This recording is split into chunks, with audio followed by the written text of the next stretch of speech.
good night. Well, as you've seen, we were out night squatching. It is February 1st, and we heard nothing, saw nothing. It was a great outing. We froze a little bit. It was pretty cold. But on the way back in, we were kind of talking back and forth, remembering some of the ghost stories that we've heard growing up and that we've kind of remembered. And so on our way in,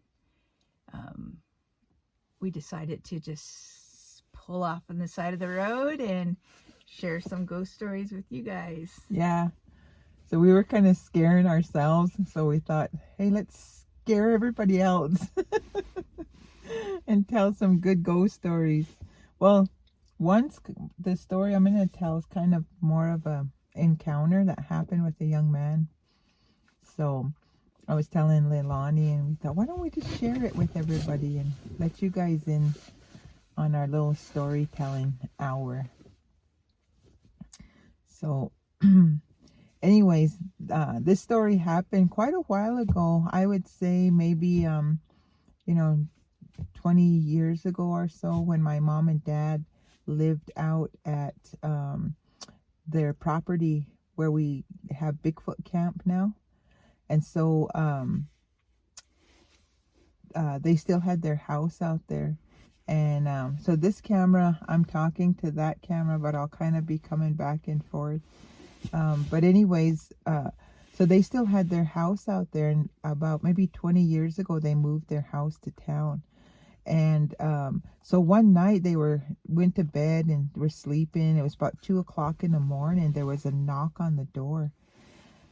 And so my dad got up, and then my mom got up.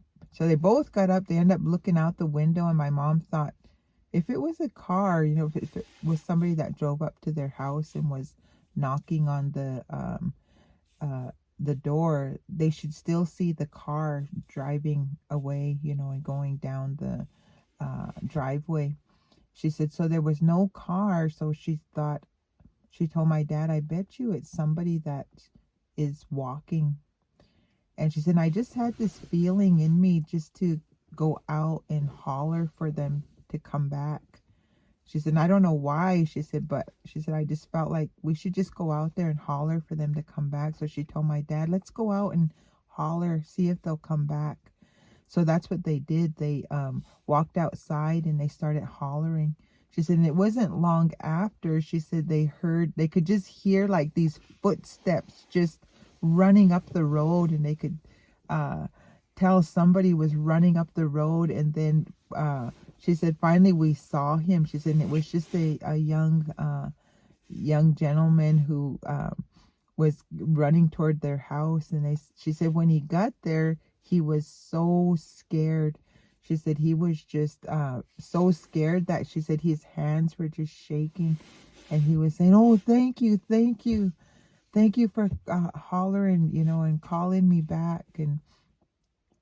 And so my dad said, come in, well, I'll give you a ride to town. And they said, what happened? What you doing way out here? Because their house sits, about 14, 15 miles out of town.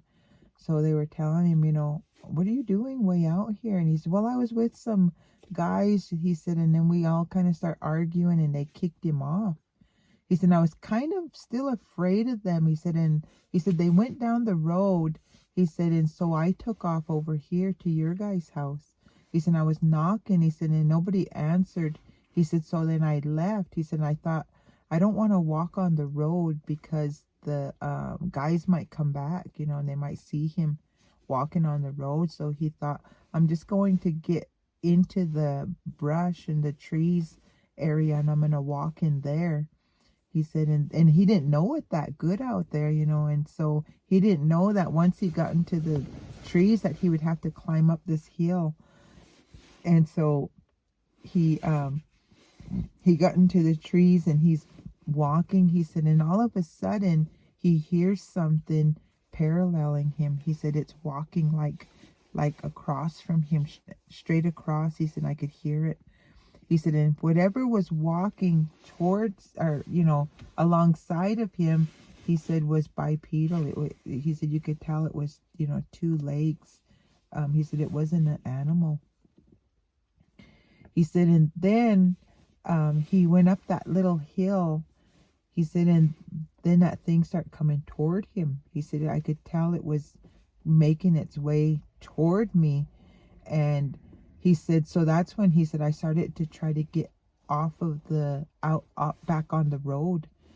He said, and when he got to the edge of the embankment, he said, I didn't realize how steep it was down like that. And I know where he's talking about. It's all kind of sandy mud. When they made that road and they made that cut there through that hill, and it's just really a lot of sand and mud. He said, so when I stepped off to get off, he said, I was just falling down that embankment. He said, I was just falling down. He said, my feet just like went into that sand and into that mud.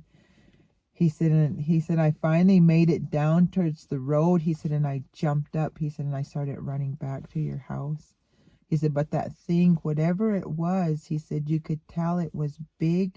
He said, and it got really close to me. He said, it was so close to me. He said, it was just pitch dark, you know, in the trees. He said, so there was no way of me seeing anything. He said, but I could just tell it was so close. And I don't remember if it did make any noise. I can't remember if it made any noise, like if it growled at him or anything like that.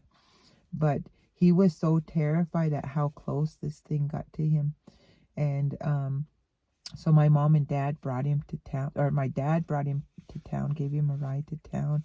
And so I always remembered that story. So I was telling Leilani about the story, and then so we were like, hey, let's just share it, you know, with people on YouTube. And so I decided to share it. But that happened right on my mom and I's property, where, you know, we've had a lot of activity. Right where we go Bigfoot searching. Mm-hmm. Yeah.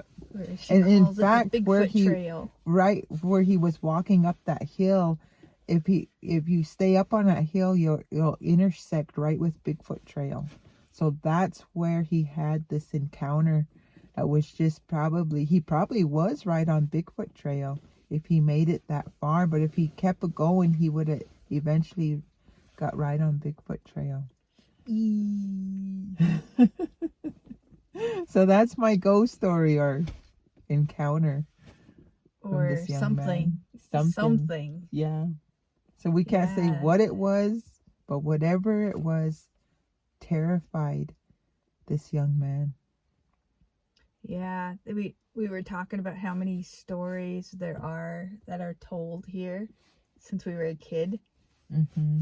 And they're just wild. They go all over the place in it. Mm-hmm. But that one, I told her, you've got to tell that one because it just sounds like it was a Bigfoot. But what do we know? Yeah. Can't prove it, but there's some factors involved. Is he was heading toward Bigfoot Trail, where we have found Bigfoot tracks, and we have heard things in that area.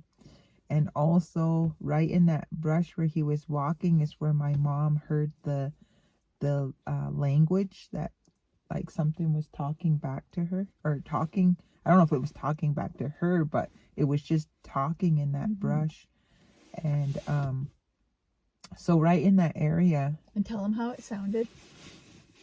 Oh, it to was your mom. Yeah. It was kind of like because I had never heard the Sierra sounds. And my mom had never heard the Sierra sound, so we didn't even know that Bigfoot could sound like that. And so when she told me how it sounded, so this was back in I think it would have been the late 80s, early 90s, I think, maybe, yeah, around there, maybe early 90s, when this happened to her. And so at this point, we had never heard of the Sierra sounds. It was years later that we had heard about the Sierra sounds and how the samurai chatter and all of that. But when she told me, I was like, well, how did it sound? She said, it sounded like it was talking. I said, well, how did it sound? And she said, it had a sound like, and,